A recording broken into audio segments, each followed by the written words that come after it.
Hello, friends, how are you? Welcome to our YouTube channel Dhyan Commerce, the key of success. Please like, subscribe, share, and press bell icon for notifications. Thank you.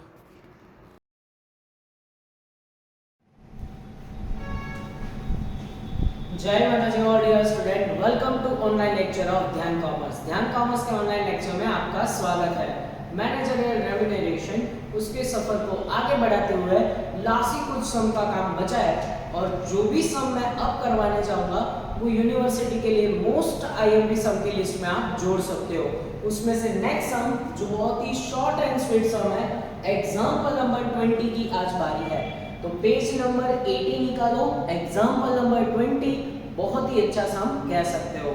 चलिए, तो ध्यान आपका अंदर होना चाहिए, notebook, text book और calculator के साथ ज्वाइंट हो जाओ। पेज नंबर 80 के ऊपर लिखा है, there are total 2 full time director and 1 manager in the Naseem limited. The manager is to be paid 5% commission and each director is to pay 2% commission। Manager को 5% कमीशन देना है एंड डायरेक्टर को 2% commission देना है। और कितने ऐसे डायरेक्टर हैं? टोटल फुल 2 ऐसे फुल टाइम डायरेक्टर है। एक को 2%, तो 2 डायरेक्टर हो तो टोटल कितने परसेंट दोगे? 4% कमीशन दोगे। तो मैनेजर को 5 और डायरेक्टर को 4% कमीशन याद रखना है। फिर जो सेंटेंस है वो और भी ज्यादा इंपॉर्टेंट है। The commission is to the manager is calculated on profit left after charging his commission and commission of full-time director। जो मैनेजर को आप रेम्यूनरेशन दोगे, कमीशन दोगे, वो कौन से प्रॉफिट पे दोगे? Profit after charging his commission and commission of full time director. खुद का कमीशन और फुल टाइम डायरेक्टर के कमीशन के बाद वाले प्रॉफिट पे कमीशन देना है। अब जब ये पॉइंट आता है ना कि लेफ्ट आफ्टर, तो फिर हमें कुछ पद करके लास्ट में ऐसे आंसर ढूंढना होता है, अज्यूमशन और वैसा कुछ करना पड़ता है। तो वो सबसे लास्ट में दिखेंगे। ये काम कब करना है? जब सब में आप पूरा नेट प्रॉफिट फाइंड आउट कर लो तब। तो अभी के लिए जो आपको रेडीमेड पीएनएल अकाउंट जैसा लग रहा है, पर वो पीएनएल अकाउंट है नहीं, क्योंकि सारी एक इंफॉर्मेशन दिया है।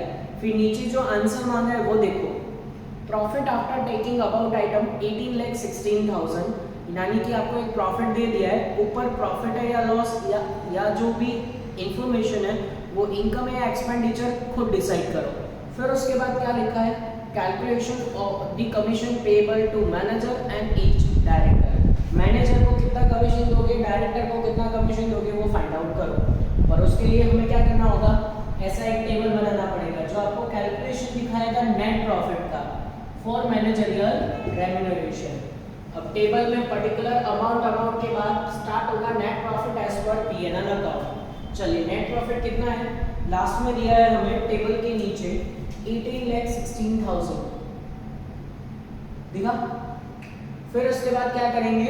फिर उसके बाद जो भी अंदर इंफॉर्मेशन है उसको ध्यान में लेंगे और फिर सबको आगे बढ़ाएंगे। तो सबसे पहला इंफॉर्मेशन है इंटरेस्ट ऑन डिबेंचर। जो चीजें मैनेजर डिसाइड नहीं करते वो चीजें कंसिडर नहीं की जाएगी। नॉन डिडक्टेबल एक्सपेंसेस में वो लिया जाएगा जो मैनेजर डिसाइड करता है। इनकम वो होगी जो मैनेजर डिसाइड करते होंगे, यानी मैनेजर के डिसीजन के कारण वो इनकम होता होगा। चलिए, तो सबसे पहला इंटरेस्ट ऑन डिबेंचर रेगुलर है, मैनेजर डिसाइड नहीं करते। फिर है प्रोविजन फॉर टैक्सेशन, टैक्स का प्रोविजन डायरेक्टर करता है। तो सबसे पहले नॉन डिडक्टेबल एक्सपेंसेस में नंबर 1 आ गया, प्रोविजन फॉर टैक्सेशन। चलिए, टैक्स का प्रोविजन कितना है? तो वैल्यू रुपीज 5 लाख है। नेक्स्ट वन देखेंगे। फिर उसके बाद बैड डेट रिजर्व, वो भी डायरेक्टर डिसाइड करता है। तो नंबर 2 में BDR, bad debt reserve, value rupees 20,000। Next देखेंगे, उसमें है प्रोविजन फॉर डेप्रिसिएशन, डायरेक्टर क्या भी डिसाइड नहीं करते, जो भी रेगुलर के हिसाब से रखना पड़ता है वो रखेंगे। एडिशनल हो या फिर आपको इनिशियल बोला हो तो वो आएगा, अदरवाइज कोई डेप्रिसिएशन नहीं आएगा। फिर उसके बाद डायरेक्टर रेम्यूनरेशन 101% आएगा। तो नंबर 3 जो भी डायरेक्टर्स होंगे, डायरेक्टर्स रेम्यूनरेशन, डायरेक्टर का रेम्यूनरेशन कितना है चेक करो। डायरेक्टर का रेम्यूनरेशन है आई थिंक 4 लाख। ठीक से नहीं लिखी गई है, थोड़ा आगे पीछे हो तो देखना पड़ेगा। उसके बाद है डायरेक्टर फीस, वो कभी नहीं लेना चाहिए। फिर उसके बाद एक most repeated point, profit on sale of fix asset. Fix asset बेचने से आपको प्रॉफिट हुआ, that is known as capital profit. तो इसको बोलते हैं capital profit on sale of fix asset. तो कैपिटल प्रॉफिट कैसे ढूंढेंगे? कैपिटल प्रॉफिट के लिए फॉर्मूला है सेल माइनस कॉस्ट। क्या अपने पास सेल या कॉस्ट दोनों में से एक का आंसर है? हाँ, मुझे ब्रैकेट में दिख रहा है cost of fix asset 12 lakh, selling नहीं दिया है, तो चलो सेल के लिए मेहनत करें। Sale is equal to written down value plus profit, पर I think written down value नहीं है, प्रॉफिट हमें दिया है, एक्यूमुलेटेड डेप्रिसिएशन के बाद प्रॉफिट दिया है 5 लाख। तो अगेन रिटन डाउन वैल्यू के लिए मुझे वापस थोड़ा सा मेहनत करना पड़ेगा। Written down value is equal to cost minus depreciation. अब कॉस्ट का आंसर आपके पास कितना है? 12 लाख। 12 लाख में से डेप्रिसिएशन आपको दिया है 3 लाख, माइनस करो तो जरा, आंसर आएगा आई थिंक 9 लाख। और जैसे रिटर्न डाउन वैल्यू मिला, रिटर्न डाउन वैल्यू यहाँ पे रखो 9 लाख, तो आपको 9 लाख प्लस 5 लाख करोगे तो 14 लाख सेलिंग मिल जाएगा। अब वो 14 लाख आप यहाँ पे रख सकते हो, तो 14 माइनस 12, मेहनत करके आंसर मिला 2 लाख। स्टार रेटिंग देख लो, कैपिटल प्रॉफिट का पॉइंट यहाँ पे सॉल्व हुआ, और ये हम आगे एग्जाम में ऑलरेडी कर चुके हैं। चलो अब आगे बढ़े। ऊपर जो प्रॉफिट के बाद जो नीचे सेंटेंस है, इंटरेस्ट और इन्वेस्टमेंट नहीं आएगा, पर ब्रैकेट में टीडीएस है, डेफिनेटली 101% टीडीएस आएगा। चलो टीडीएस कितना है? I think 20,000। आगे बढ़े। फिर उसके बाद क्या दिया है आपको? लिखा है शेयर प्रीमियम रिसीव्ड, 101% आएगा, और वो भी इनकम में आएगा। Second income, share premium received, how much share premium received? I think 30,000। फिर भी चेक कर लेते हैं क्योंकि प्रिंटिंग में आगे पीछे हो सकता है। नेक्स्ट देखोगे, discount on debenture return of. Return of कुछ भी करो वो डेफिनेटली आएगा क्योंकि वो डायरेक्टर डिसाइड करता है। Number 5, debenture discount return of. चलो कितना रिटर्न ऑफ करना है यहाँ पे? डिबेंचर डिस्काउंट 20,000, ये आ गया 20,000। नेक्स्ट देखो, loss on sale of investment. तो number 6, loss on sale of investment. How much loss on sale of investment? 30,000, तो ये आ गया 30,000। चलो आगे बढ़े। फिर उसके बाद loss on sale of furniture है, कभी नहीं लिया जाता, प्रीलिमिनरी एक्सपेंसेस रिटर्न ऑफ 101% आएगा। तो next number 7, preliminary expenses return of.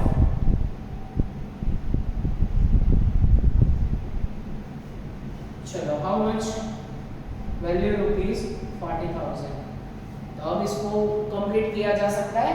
हाँ, क्योंकि सब में अब और कोई पॉइंट है नहीं, तो सारे एक्सपेंसेस का आप टोटल करोगे, टोटल जो आएगा वो ऊपर के टोटल में जुड़ जाएगा, और वो टोटल आएगा 10,30,000। चलो ऐड करें इसको, ऐड करोगे तो आंसर मिलेगा 28,46,000। ठीक है। चलो ये आंसर के बाद इसमें ये इनकम है वो माइनस करना रहेगा, 230 आई थिंक इनकम माइनस करो तो आपको मिल जाएगा net profit for managerial remuneration 26,16,000।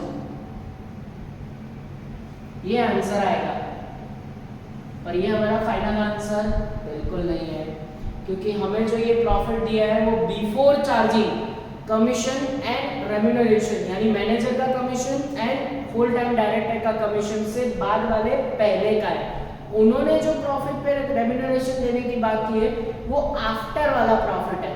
तो जो नहीं है उसको क्या किया जाए? सपोज, तो हम सपोज कर रहे हैं प्रॉफिट आफ्टर चार्जिंग या profit after charging manager and director commission is 100। तो उसमें दोनों का कमीशन जोड़ो, मैनेजर कमीशन उसमें ऐड करो। मैनेजर कमीशन उन्होंने कहा 5%, तो इसमें 5 रुपये जोड़ो। एंड होल टाइम डायरेक्टर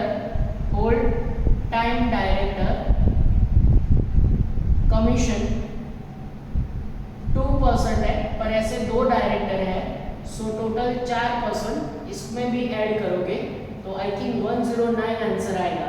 और वो क्या मिलेगा? Profit before commission. सबको ये समझ में आ रहा है कि प्रॉफिट बिफोर कमीशन 109 है। तो अब ये 109 हमें मिल गया, अब पद रखेंगे, दोनों का आंसर मिल जाएगा। जैसे कि मुझे पहला आंसर ढूंढना है मैनेजर कमीशन, तो मैनेजर कमीशन किस तरीके से आएगा? ये देखो answer number 1, manager commission is equal to पद, क्या पद आएगा कि 109 पे टोटल पे कमीशन होगा 26,16,000, तो मैनेजर का कमीशन 5 पे हाउ मच, जैसे हाउ मच करोगे आपको ये आंसर मिल जाएगा। और उसका आंसर आपके पास आएगा 1,20,000। चेक कर लेते हैं। यस, आंसर इसमें भी आपको दिया होगा, मैनेजर रेम्यूनरेशन, यस 1,20,000। इसमें प्रॉफिट 26,16,000 आ रहा है इस वजह से, राइट। चलिए आगे बढ़े। अब दूसरा डायरेक्टर का कमीशन। डायरेक्टर का कमीशन कैसे फाइंड आउट होगा? अगेन पद रखने के बाद आफ्टर हिज और अनदर का commission, so whole time director commission is equal to 109 पे 26,16,000, तो 4 पे हाउ मच, जैसे 4 पे हाउ मच करोगे आपको उनका कमीशन मिल जाएगा 96,000। पर यहाँ पे उन्होंने एक आंसर मांगा है, ऐसा कहा है ईच डायरेक्टर को कितना कमीशन मिलेगा, ऐसा उन्होंने आंसर मांगा था।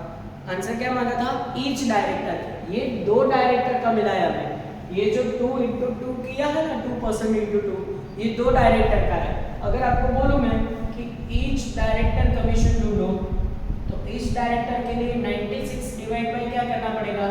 2, तो आंसर आएगा आई थिंक 48,000। तो ये 2 डायरेक्टर्स का है और ये सिर्फ एक डायरेक्टर का कमीशन है। तो इसमें कुछ ज्यादा मगजमारी है नहीं, आपको सीधा कमीशन का आंसर मांगा था। जो पॉइंट्स यहाँ पे नए वाला था वो ये पॉइंट है, और ये आगे हम ऑलरेडी कर चुके हैं। तो पहला हमारा सम एग्जांपल नंबर 20 यहाँ पे खत्म होता है। आराम से बोर्ड पे से पूरा सम नोट डाउन कर लो, वीडियो लेक्चर पोस्ट करके आराम से नोट डाउन कर सकते हो। चलिए, तो आज के लेक्चर का एक और सम करवा रहा हूँ, एग्जांपल नंबर 26, मोस्ट टाइम भी कह सकते हो क्योंकि ये गुजरात यूनिवर्सिटी 2017 का सम है। कब पूछा है?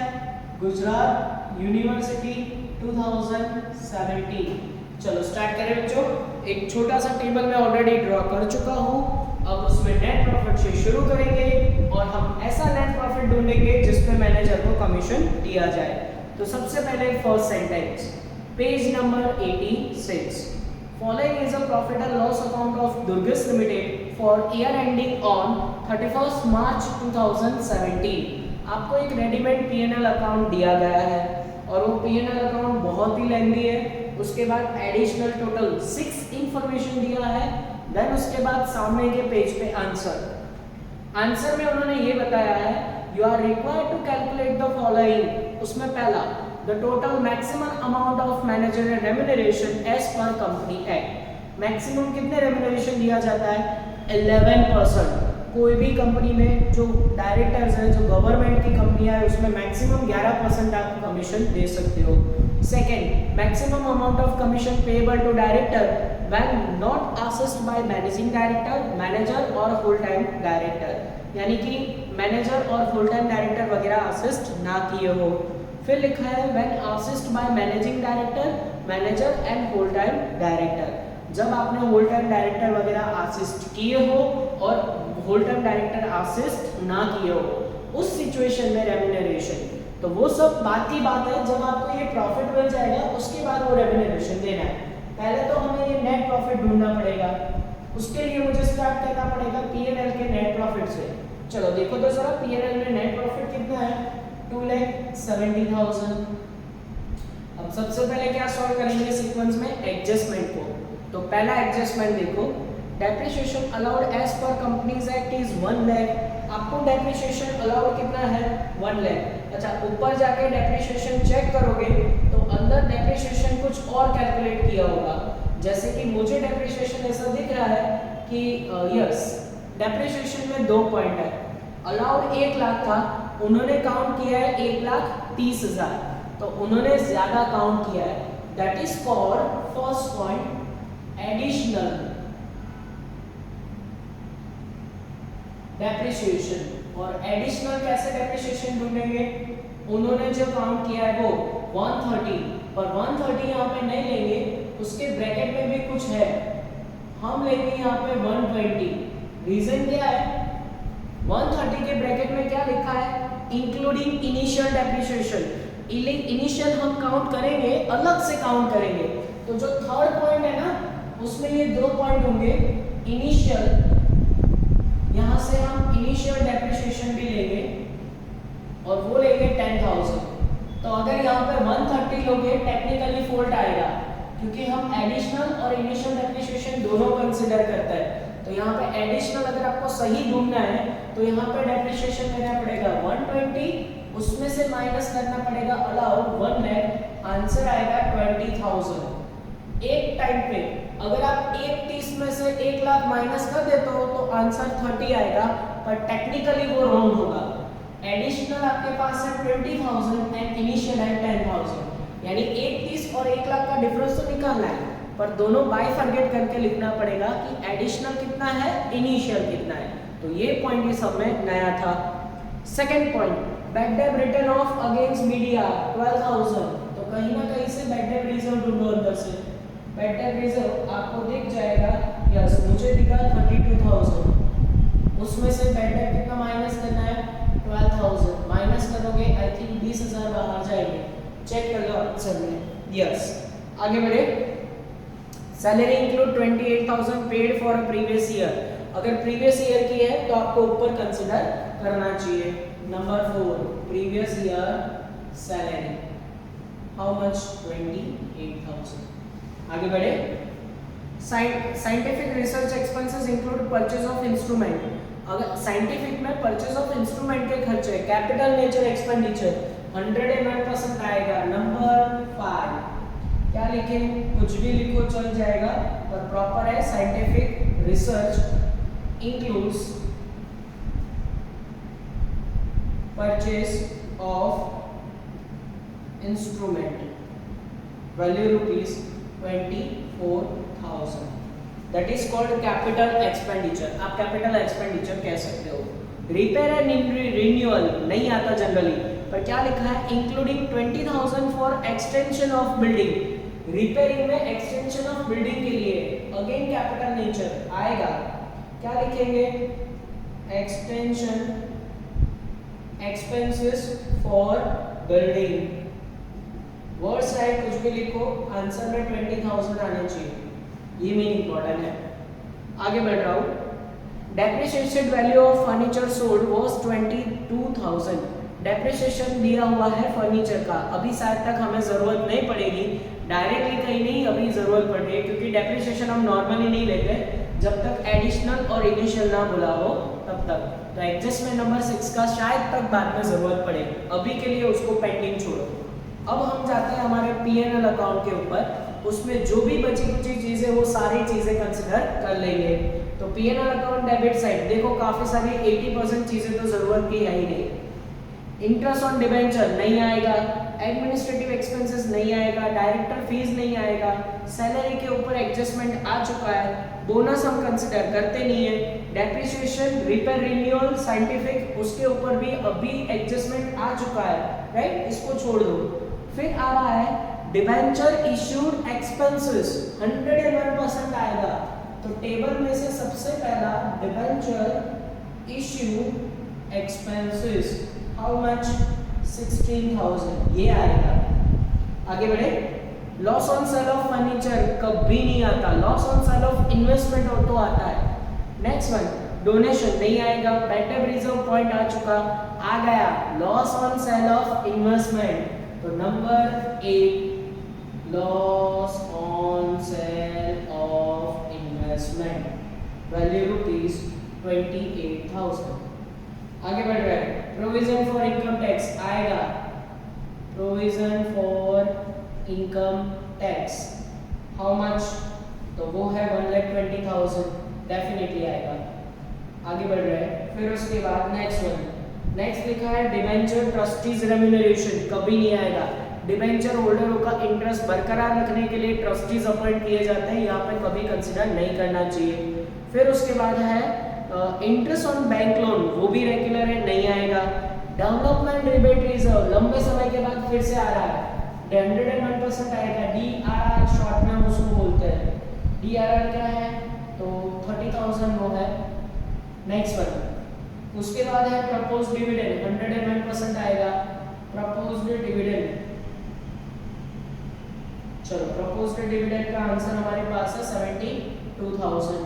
आगे बढ़े, फिर उसके बाद डिबेंचर डिस्काउंट, वो भी आएगा, डिस्काउंट ऑन डिबेंचर कितना है, 12,000। And I think last one, ex gratia payment to an employee, वो भी आएगा, ex gratia payment to an employee 10,000। तो लंबा लिस्ट जो मैनेजरियल रेम्यूनरेशन की काउंटिंग में नॉन डिडक्टेबल एक्सपेंसेस है वो खत्म हुआ, पर अभी भी शायद तक सामने की साइड एक आध एक्सपेंसेस हो सकता है। TDS चेक करो, credit side of P&L account, gross profit दिया है, नहीं आएगा। सब्सिडरी फॉर गवर्नमेंट नहीं आएगा। इंटरेस्ट रिसीव नहीं आता, पर ब्रैकेट में TDS लिखा है, वो आएगा। एक और लिस्ट पे लिस्ट TDS 20,000। आई थिंक अब एक्सपेंसेस खत्म हुआ है। नेक्स्ट है profit on sale of machinery, कोई भी सब में ये बाकी नहीं रहेगा। इनकम में कोई और इनकम हो ना हो, कैपिटल प्रॉफिट तो होगा ही, capital profit on sale of, क्या बेचा है अभी हमने यहाँ पे, मशीनरी। चलिए मशीनरी बेचते हैं, उस पर प्रॉफिट काउंट करते हैं, सेल माइनस कॉस्ट होना चाहिए। क्या हमारे पास दोनों वैल्यू है? भाई कॉस्ट प्राइस है 180, पर सेल प्राइस नहीं दिया है, ना दिया हो तो क्या करेंगे, फाइंड आउट करेंगे। Sale is equal to return down value plus profit. क्या रिटर्न डाउन वैल्यू दिया है? हाँ है, 1,20,000 रिटर्न डाउन वैल्यू है। प्रॉफिट कितना है बोलो? प्रॉफिट है हमारे पास 60,000, नहीं 120 है, माय मिस्टेक। तो टोटल आएगा 2,40,000। सेल 2,40,000 है, उसमें से माइनस करो 180, यानी आई थिंक 60,000 हमारा कैपिटल इनकम, कैपिटल प्रॉफिट में कंसिडर किया जा सकता है, राइट। और लास्ट है credit side, security premium received, वो भी 101% आएगा। Security premium received, how much? 20,000। अब हमारा सिर्फ टोटल का काम स्टार्ट होगा। तो लंबा लिस्ट था एडजस्टमेंट के साथ, और P&L भी बहुत ही लेंथी, इसी के साथ हम टोटल पे जाएंगे। अब यहाँ पे टोटल अगर आप करोगे एकदम आराम से करोगे, 4,30,000 टोटल आ जाएगा। मेरे पास ऑलरेडी टोटल किया है और मैंने वहाँ से कॉपी किया। टोटल यहाँ पे आएगा आंसर ऐड करने के बाद 7 लाख, और 7 लाख में से 80,000 आपको माइनस करने पड़ेंगे, और जैसे 80 माइनस करोगे आई थिंक 620 आंसर आएगा। चेक करो आंसर में कि नेट प्रॉफिट 6,20,000 आपको दिया होगा। गुजरात यूनिवर्सिटी 2017 का सब पहली लाइन में ये प्रॉफिट आपको दे दिया है। पर अभी जो रेम्यूनरेशन है वो काम हमारा खत्म होता नहीं है, उसके लिए हमें क्या करना है, जो आंसर मांगा है वो उस पे जाएंगे। तो सबसे पहला आंसर उन्होंने मांगा है maximum remuneration as per company act. चलिए, कंपनी एक्ट के मुताबिक मैक्सिमम कितना रेम्यूनरेशन दिया जाएगा? तो मैक्सिमम रेम्यूनरेशन 6,20,000 का 11% वो रूल है। काउंट करो, चलो 11% जैसे काउंट करोगे आई थिंक आपके पास आंसर आएगा 68,200। चेक कर लेना आंसर में कि मैक्सिमम रेम्यूनरेशन का आंसर इतना ही होना चाहिए। कहीं ना कहीं दिया होगा आपको जो ये आंसर है वो यस आ रहा है आंसर में, ठीक है। पर अभी नेक्स्ट पे जाए तो सेकंड में उन्होंने कुछ और कहा है कि सेकंड आंसर में उन्होंने बताया again maximum amount of remuneration, पर उसमें दो सिचुएशन दिया है। सिचुएशन नंबर ए क्या बोला है? व्हेन एमडी, हम इसको है ना एमडी बोलेंगे, व्हेन एमडी का मतलब होता है managing director is not assist. भाई मैनेजिंग डायरेक्टर असिस्ट हो, और second situation when managing director MD is assist. अब देखो मैं आपको एक कॉन्सेप्ट समझाना चाहूंगा। Managing director whole time director assist किए हो, उसका मतलब कि पार्ट टाइम और होल टाइम दोनों काम कर रहा है। जब असिस्ट किया हो ना तो रूल है 1%। कितने का रूल है? 1%, यानी कि पार्ट टाइम और फुल टाइम दोनों काम कर रहा है। जब आपके पास MD managing director whole time assist ना किए हो तो इसका मतलब मोर देन वन आपके पास पार्ट टाइम डायरेक्टर्स है। कौन है? एक से ज्यादा पार्ट टाइम डायरेक्टर है, तो डायरेक्टर को कमीशन कितना देना है? 3, यानी असिस्ट ना किए हो तो 3%, असिस्ट किए हो तो 1%। ये रूल याद रहना चाहिए। चलो तो कमीशन रूल पे 620 पे 3% और 620 पे 1%, ये आपको काम करना था। चलिए 3% एंड 1% का आंसर आपके पास आएगा। 3% का आएगा 18,60,600 एंड इसका जो आंसर है वो आपके पास आएगा 6,200, और दोनों आप आंसर में चेक कर सकते हो। तो ये वाले सब में आपको कोई दिक्कत नहीं हुआ, सिर्फ आंसर परसेंटेज के रूल्स आपको मालूम होने चाहिए थे, जो कि मैंने आपको अच्छी तरीके से समझा दिए। सो आई होप सो कि आज के जो मैंने जितने भी ये 2 सम करवाए हैं वो आपको अच्छे से समझ में आ गए होंगे। होमवर्क में जो मैंने इसके साथ सम दिए थे आज के प्रीवियस लेक्चर के प्रीवियस सम के साथ, वो आप होमवर्क में कर लोगे। कुछ ऑलमोस्ट हमारा सारा जो अकाउंटिंग कंसेप्ट है वो आज के लेक्चर में मैंने कवर अप कर दिया है। नेक्स्ट लेक्चर में शायद तक ये चैप्टर का पूरा कॉन्सेप्ट आ जाएगा और हम अकाउंटिंग बंद कर सकते हैं। तो आज के लेक्चर का काम यहीं तक रखते हैं। ऑल द बेस्ट एंड जय माता जी। Please like, subscribe, share and press bell icon for notifications.